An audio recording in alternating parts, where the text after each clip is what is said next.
Llegar a la Luna antes de 2030. Ese es el objetivo de la nueva carrera espacial. La Agencia de Vuelos Espaciales Tripulados de China anunció que este año trabajará para acelerar el desarrollo de la estación espacial del país y la exploración lunar tripulada. Afternoon from the Space Coast of Florida, where 4 astronauts are about to suit up for NASA's boldest test flight in a generation. Esto es una demostración impresionante de ingeniería, fuerza y propósito. Have a ton of people gathering around the world to watch this history. Trump resaltó que esta misión espacial también pone de relieve el poderío de Estados Unidos. Here I come. Oh, here I come.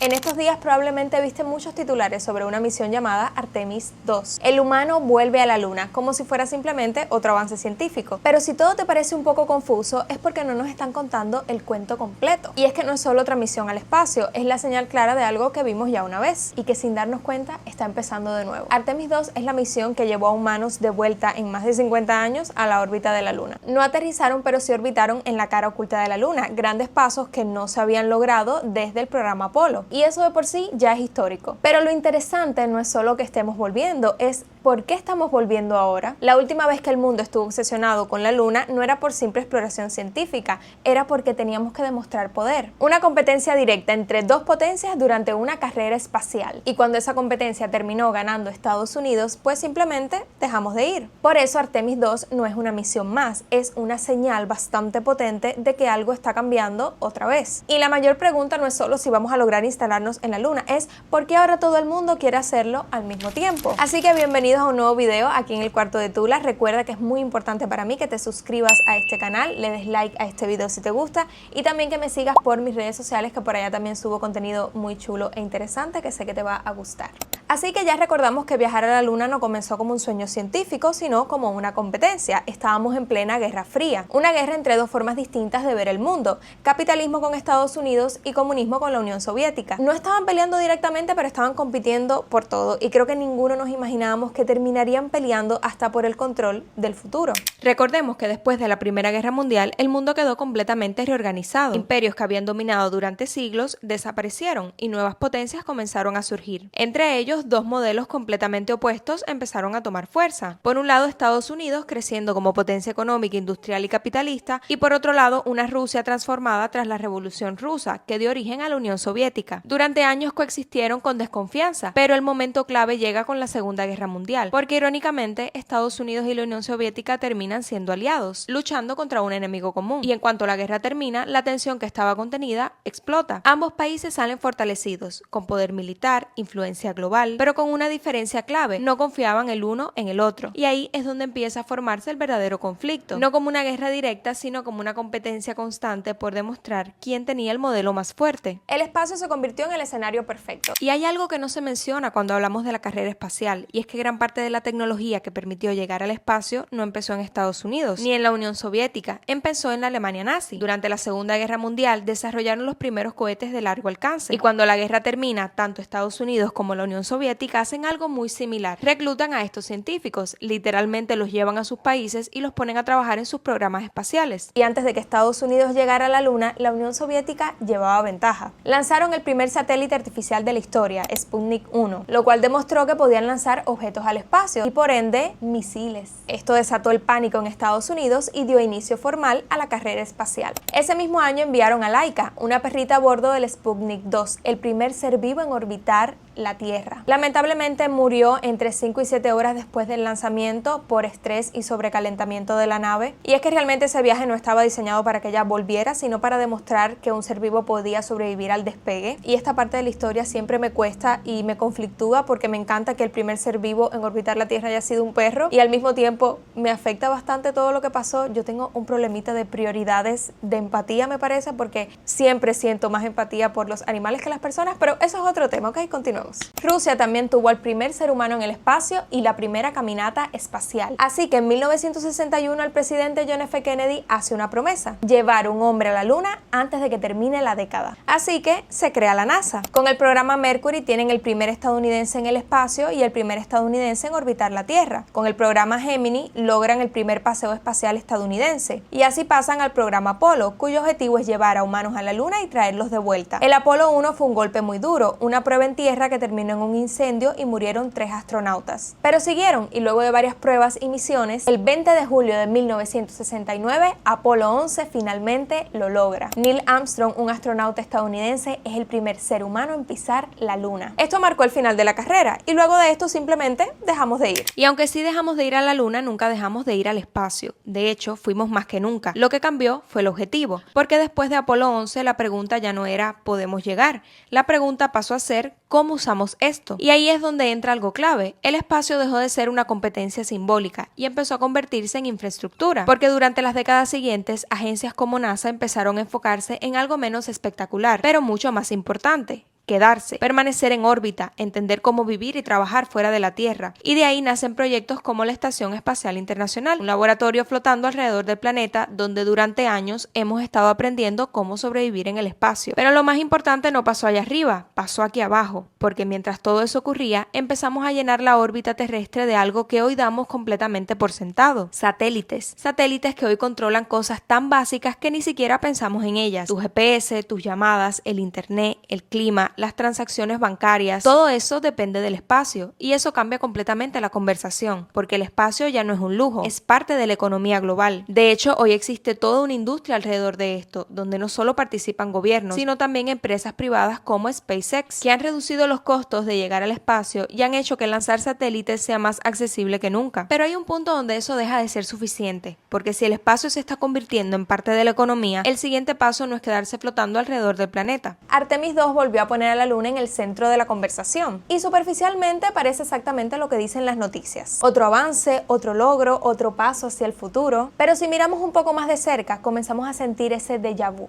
porque Estados Unidos no es el único que quiere volver. China, una potencia posicionada como la segunda economía mundial, ya tiene su propio programa lunar. Incluso ya han mandado naves no tripuladas al lado oculto de la Luna en 2019 y a Marte en 2021. Obvio que también tienen su propia estación espacial. China no es una promesa futura, es una realidad presente. Y lo más impresionante no es solo lo que han logrado, sino la velocidad en la que lo han hecho. En apenas unas décadas pasaron de no ser protagonistas en el espacio a tener uno de los programas más ambiciosos del mundo, con estación espacial, sistemas propios y misiones que han logrado cosas que muy pocos países pueden hacer. Y eso no es casualidad, es el resultado de una estrategia clara: invertir a largo plazo, sin depender de nadie. Porque a diferencia de otras potencias, China no está construyendo su programa espacial como una extensión, lo está construyendo como una prioridad. Así que ya no estamos hablando de un solo país liderando, estamos hablando de múltiples potencias avanzando al mismo tiempo, en un escenario donde el espacio empieza a tener valor económico. Quedarse atrás no es una opción. Así que, como podemos darnos cuenta, todo esto cambia lo que supuestamente significa esta misión.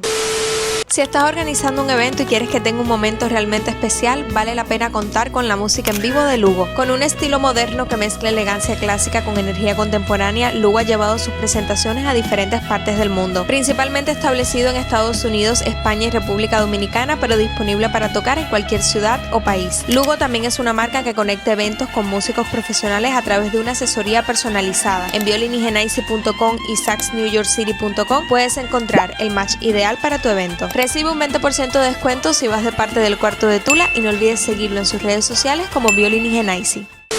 ¿Pero qué hay realmente en la Luna que nos interesa tanto? Y la respuesta no es tan romántica como al menos a mí me gustaría que lo fuera. La Luna es un punto estratégico del de donde puedes moverte, observar y, si es necesario, atacar. Estar ahí no significa solo llegar primero, significa tener ventaja. Ventaja para futuras misiones, ventaja tecnológica, ventaja en un escenario donde el espacio puede dejar de ser de todos y comenzar a tener dueños. Y si todo esto te parece una locura, pues sí, ya antes también habíamos tenido esta preocupación. En los años 60, cuando comenzó toda la obsesión por el espacio, nos preguntamos, ¿qué pasa si alguien intenta adueñarse de todo esto? Por eso se firmó algo llamado el Outer Space Treaty, algo que en teoría establece que nadie puede adueñarse del espacio, que la Luna no se puede reclamar y que todo esto es de todos. Pero aquí es donde esta historia se pone interesante, porque ningún tratado tiene poder real si las potencias deciden ignorarlo o moldearlo a su favor. Y es que la Luna no es solo un territorio estratégico, también tiene recursos que pueden convertirse en materia prima para nosotros aquí en la Tierra, recursos muy valiosos. Además, hay agua congelada en sus polos que puede permitir presencia humana sostenida, materiales que podrían usarse para construir, abastecer o incluso como energía. Además, quien logra establecerse primero no solo llega a la Luna, sino que define lo que viene después. Recordemos que la Luna no es el destino final, apenas es el punto de partida. Y el siguiente paso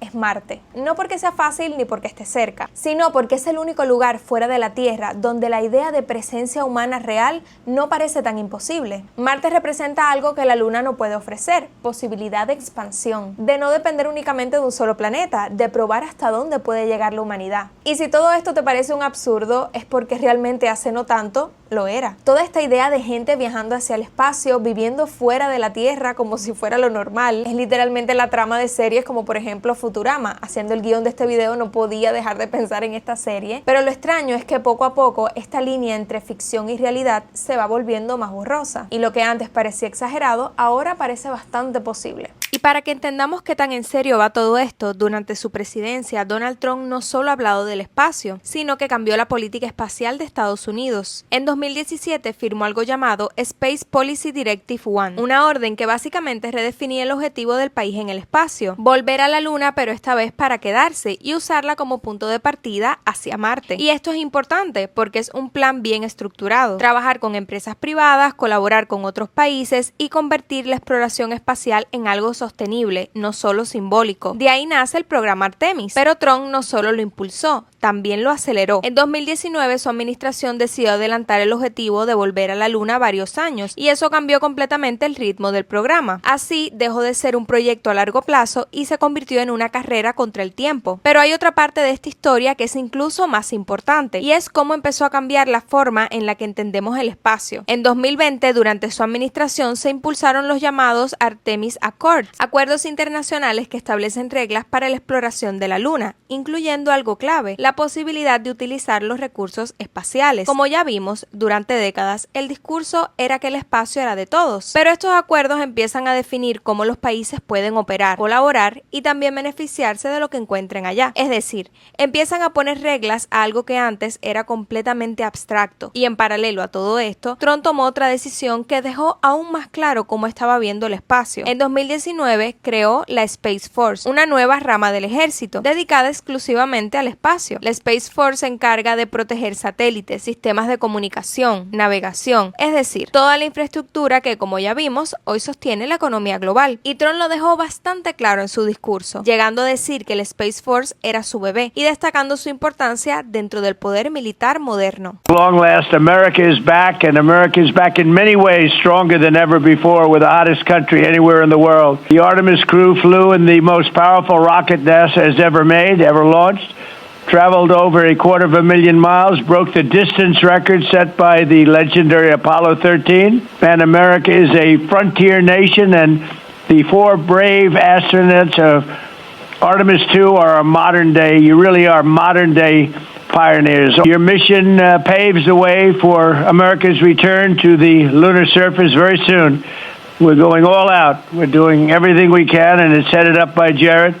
We'll plant our flag once again, and this time we won't just leave footprints. We'll establish a permanent presence on the moon, and we'll push on to Mars. Este es un tema que me vuela la cabeza. Se trata del futuro de la economía mundial, de la humanidad, de nuestro planeta. Me viene a la mente cómo quizás en medio de esta carrera por sobrevivir literalmente a nosotros mismos, quizás encontremos las respuestas a muchas preguntas que hemos tenido durante, creo que toda la existencia, como por ejemplo el por qué estamos aquí, estamos realmente solos. Y algo que me llama mucho la atención es esa actitud de los astronautas cuando regresan, luego de haber visto nuestro planeta tan pequeño, rodeado de tanta inmensidad, tanta oscuridad, y como hasta ahora lo que sabemos es que solo nos tenemos a nosotros. Being 200,000 plus miles away from home, like before you launch, it feels like it's the greatest dream on earth. And when you're out there, you just want to get back to your families and your friends.